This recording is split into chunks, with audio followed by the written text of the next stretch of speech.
دلکش دنیا کے قابل احترام اور معزز ناظرین، السلام علیکم۔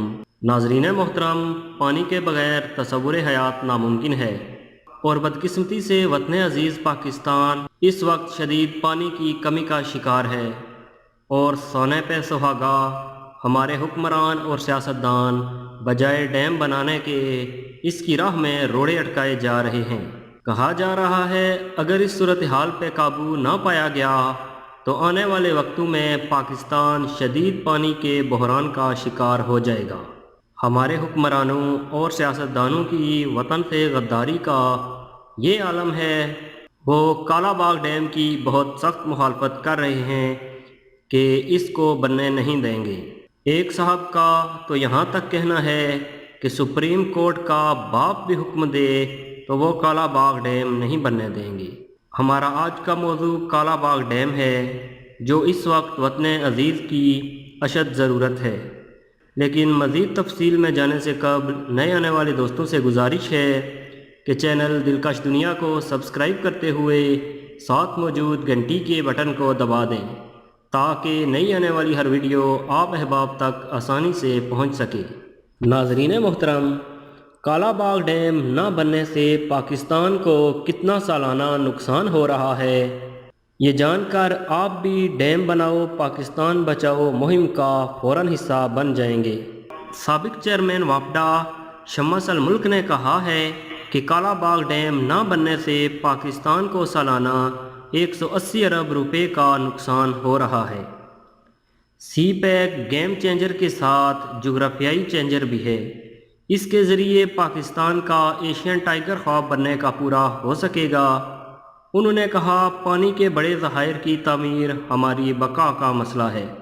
ہمیں اس طرف توجہ بھی دینا ہوگی کہ کالا باغ ڈیم نہ بننے سے پاکستان کو سالانہ 180 ارب روپے کا نقصان ہو رہا ہے، جس سے پنجاب کو 100 ارب، سندھ کو 50 ارب اور خیبر پختونخوا کو 30 ارب روپے کا نقصان ہو رہا ہے۔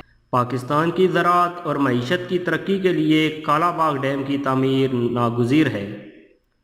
انہوں نے کہا کہ بھارت نے پاکستان کا پانی روک کر پاکستان میں بجلی کا بحران پیدا کیا ہے۔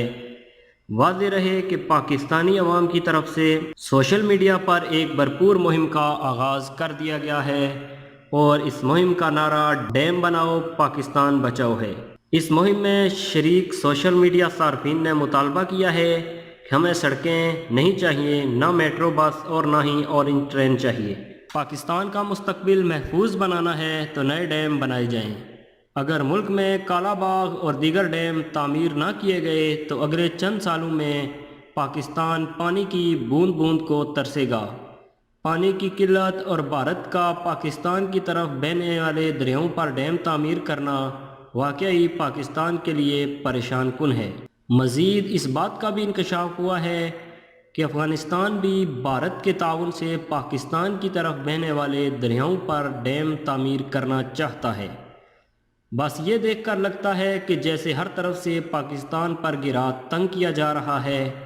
ایٹمی طاقت ہونے کے سبب دشمن کھلم کھلا جنگ کا اعلان تو نہیں کرتا، مگر پاکستان کے لیے وہ مشکلات پیدا کرنا چاہتا ہے۔ ناظرین محترم، آئیے جانتے ہیں کالا باغ ڈیم کی تاریخی حیثیت کے بارے میں۔ سن 1958 میں جب صدر ایوب کا مارشل لا آیا تو اس وقت ملک میں کوئی ڈیم نہیں تھا۔ صدر ایوب نے فوری طور پر حکم دیا کہ ڈیم بنانے کے لیے سروے کیا جائے۔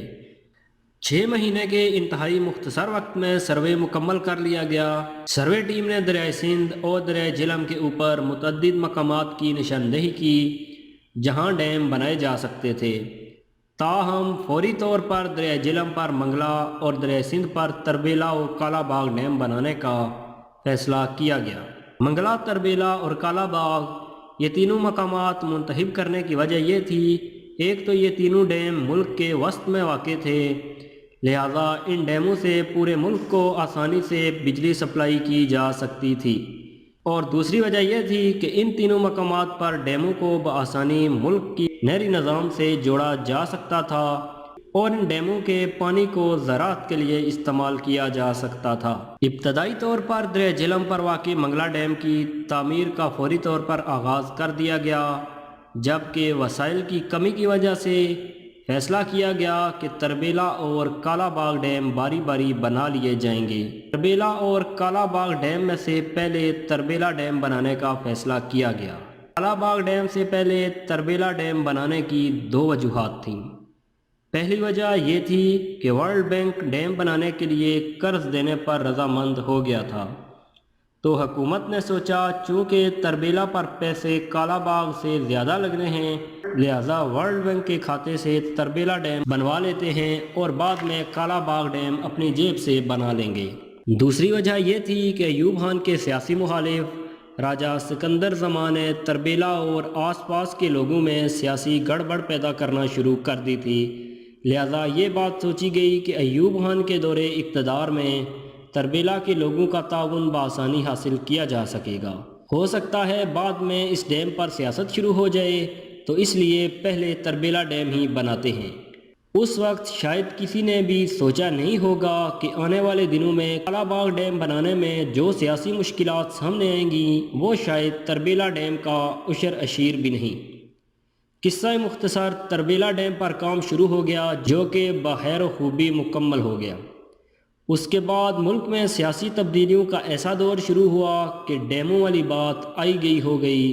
اس کے بعد ذوالفقار علی بھٹو سے لے کر پیپلز پارٹی کے پچھلے دور حکومت میں جب کالا باغ ڈیم کی بات ہوئی تو سیاسی مخالفین کی ایسی آندھی چلی کہ کالا باغ ڈیم کی بیل منڈے نہیں چڑھ سکی۔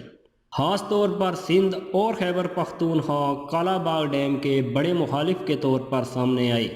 سندھ اور خیبر پختونخوا کے کالا باغ ڈیم پر اعتراضات۔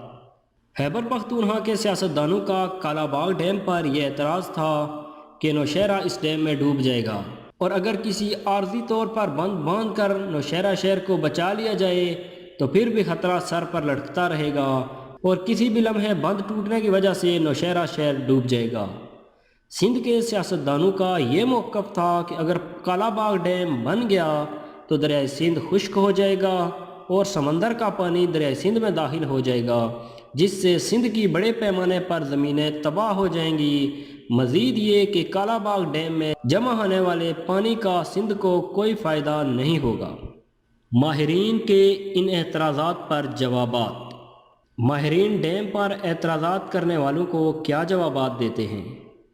خیبر پختونخوا کے اعتراض میں یہ جواب دیا جاتا ہے، اول تو ڈیم کا آخری سرا نوشہرہ شہر سے 110 کلومیٹر دور ہے، اور دوسرے نوشہرہ شہر ڈیم کے سب سے اونچے مقام سے بھی 60 فٹ بلند ہے، لہذا شہر کا پانی میں ڈوبنے کا سوال ہی پیدا نہیں ہوتا۔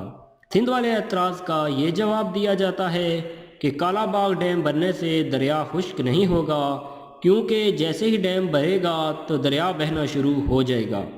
دوسری بات یہ کہ کراچی اور سندھ سطح سمندر سے 7 میٹر بلند ہیں، لہذا سمندر کا پانی 7 میٹر کی بلندی پر چڑھ کر دریا میں کیسے الٹا بہہ سکتا ہے؟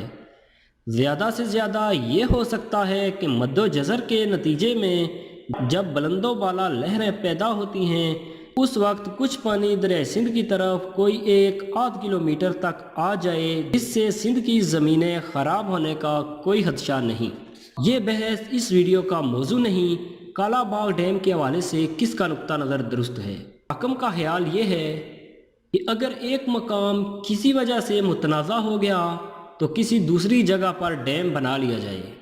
خدا کا شکر ہے اس ملک میں ڈیم بنانے کے لیے موزوں مقامات کی کمی نہیں۔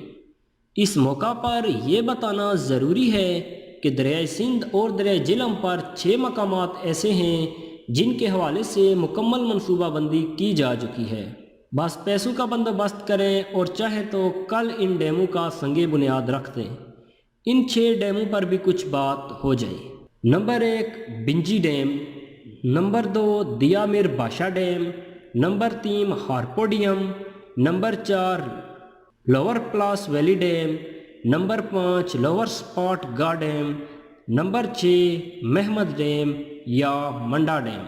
ان 6 ڈیموں میں سے منڈا ڈیم قدرے درمیانہ ڈیم ہے، جبکہ دیا میر بادشاہ ڈیم تو کالا باغ ڈیم سے بھی بڑا ڈیم ہے۔ کالا باغ ڈیم میں 61 لاکھ ایکڑ فٹ پانی ذخیرہ کیا جا سکتا ہے، جبکہ دیا میر بادشاہ ڈیم میں 64 لاکھ ایکڑ فٹ پانی جمع ہو سکتا ہے۔ بس ہمارے باب اختیار کو یہ چاہیے کہ اس مسئلے کی طرف فوری توجہ دیں اور ملک کو پانی کے شدید بحران سے جلد از جلد نکالا جائے۔ امید ہے آپ کو یہ میری کاوش پسند آئی ہوگی۔ اپنی قیمتی رائے سے نوازنے کے لیے کامنٹ کریں اور اپنے دوستوں کے ساتھ ضرور شیئر کریں۔ اگلی ویڈیو آنے تک کے لیے اجازت دیجیے۔ اللہ حافظ۔